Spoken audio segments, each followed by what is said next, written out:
भगवान के 10 अवतारों में से एक अवतार है भगवान श्री कृष्ण। माना जाता है कि भगवान श्री कृष्ण भगवान विष्णु के पूर्ण अवतार थे और धरती पर अधर्म का विनाश करने के लिए अवतरित हुए थे। लेकिन क्या आप जानते हैं कि भगवान श्री कृष्ण की मृत्यु कैसे हुई थी? किसने भगवान श्री कृष्ण का अंतिम संस्कार किया था और अंतिम संस्कार में भगवान श्री कृष्ण का देह का कौन सा अंग जो जला नहीं था और वे आज भी धरती पर मौजूद है? इन सभी प्रश्नों के उत्तर जानने के लिए वीडियो के अंत तक बने रहे। भगवान श्री कृष्ण उन्होंने बिना हथियार उठाए महाभारत युद्ध के परिणाम पांडवों के पल्ले में कर दिया था। उन्होंने कुरुक्षेत्र भूमि में अर्जुन को भगवत गीता का संदेश दिया। महाभारत युद्ध के बाद कौरव वंश का नाश हो गया था। युद्ध के समाप्ति के बाद गांधारी अपने सौ पुत्रों के शवों को देखकर विलाप करने लगी। तभी भगवान श्री कृष्ण उस दुख के समय गांधारी के समक्ष पहुंचे। गांधारी श्री कृष्ण को देखकर बहुत ही क्रोधित हो गई और बोली, कृष्ण, मेरे पुत्रों की मृत्यु के कारण तुम ही हो। अगर तुम चाहते तो यह युद्ध टल सकता था, किंतु तुमने ऐसा नहीं किया। तुम्हारे इस कर्म को मैं कभी भी माफ नहीं करूंगी। और गांधारी ने श्री कृष्ण को श्राप दिया कि अगर मैंने भगवान विष्णु की मन से आराधना की है और अपनी पत्नी धर्मपूर्ण रूप से निभाया है, तो जैसे मेरे वंश का आपस में लड़कर नाश हुआ है, उसी प्रकार तुम्हारे वंश का आपस में लड़ते ही नाश हो जाएगा और द्वारिका नगरी तुम्हारे सामने समुद्र में डूब जाएगी। भगवान श्री कृष्ण जानते थे कि उनका अब अपने परम धाम जाने का समय नजदीक आ गया है और वे वहां से गांधारी को प्रणाम कर द्वारिका आ गए।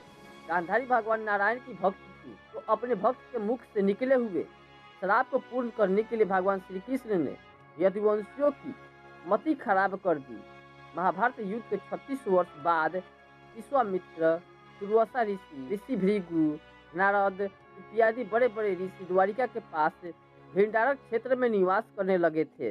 इधर भगवान श्री कृष्ण ने यदुवंशियों के बुद्धि नाश कर दिए थे और सारे यदुवंशी आपस में लड़ते लड़ते एक दूसरे को मारने लगे थे। यह सब देख बलराम जी समुद्र किनारे गहरे चिंतन में बैठ गए। कुछ देर बैठने के बाद उन्होंने अपनी इंसानी शरीर को त्याग कर बैकुंठ चले गए। यदुवंशियों का विनाश और बलराम जी के शरीर त्यागने के पश्चात भगवान श्री कृष्ण चतुर्भुज रूप में एक पीपल के पेड़ के नीचे बैठ गए। उस समय भगवान श्री कृष्ण ने अपनी दाहिनी जांघ पर बाएं पैर रखे हुए थे। प्रभु के पैर कमल के फूल के समान चमक रहा था। एक जारा नामक बहेड़िए ने उस चमक को हिरण की आंखें समझकर अपना बाण निकाला और निशाना साधा और जारा नामक शिकारी ने बाण चला दिया। वो बाण भगवान श्री कृष्ण के पैरों में जा लगा। जब जारा ने देखा कि उसका तीर तो चतुर्भुजी भगवान श्री कृष्ण के पैरों में जा लगा है, तो वह डर गया और विलाप करने लगा। भगवान श्री कृष्ण से बोला कि हे प्रभु, मैं बहुत बड़ा पापी हूँ, मैं निरपराध हिरणों को मारने वाला दुष्ट हूँ। कृपया आप अभी मुझे अपनी हाथों से मार डालिए ताकि मैं अब कभी किसी का जान न ले पाऊँ। यह कहकर जारा शिकारी जोर जोर से रोने लगा। तभी भगवान श्री कृष्ण ने जारा से बोला कि यह जारा, तुम तनिक भी वियोग मत करो, इसमें तुम्हारा कोई भी दोष नहीं है। ये तो एक नियति थी। त्रेता युग में तुम बाली थे और मैं राम अवतार लिया हुआ था। मैं तुम्हारे भाई सुग्रीव की सहायता करते हुए मैंने तुम्हें एक पेड़ के पीछे से छिपकर धोखे से बाढ़ मारा था और तुम्हारी मृत्यु हो गई थी और अब तुम इस रूप में जन्म लिए हुए हो, इसलिए तुम्हारी बाढ़ भी मुझे धोखे से लगी। अब तुम विलाप करना बंद करो, तुमसे कोई भी पाप नहीं हुआ है। भगवान श्री कृष्ण ने यह कहकर अपने लोक के लिए प्रस्थान कर गए। श्री कृष्ण की प्रस्थान करते ही समुद्र ने द्वारिका नगरी को अपनी लहरों से पूर्ण रूप से डुबा दिया।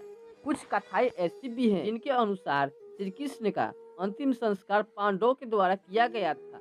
हालांकि भागवत महापुराण में ऐसी कोई भी कथा मौजूद नहीं है। उन लौकिक कथाओं के अनुसार जब पांडवों के द्वारा श्री कृष्ण की अंतिम संस्कार हुआ था तब उनका सारा शरीर तो जल गया था, लेकिन उनका हृदय नहीं जला था। तब पांडवों ने उनके हृदय को जल में प्रवाहित कर दिया था। बाद में भगवान श्री कृष्ण का हृदय राजा इंद्रदेव को मिला। राजा इंद्रदेव भगवान जगन्नाथ के परम भक्त थे, इसलिए उन्होंने उस हृदय को भगवान जगन्नाथ की मूर्ति में स्थापित कर दिया और माना जाता है कि आज भी भगवान जगन्नाथ की मूर्ति में वह हृदय स्थापित है। पर इस कथा को गीता और पुराणों में कोई प्रमाण नहीं किया गया है।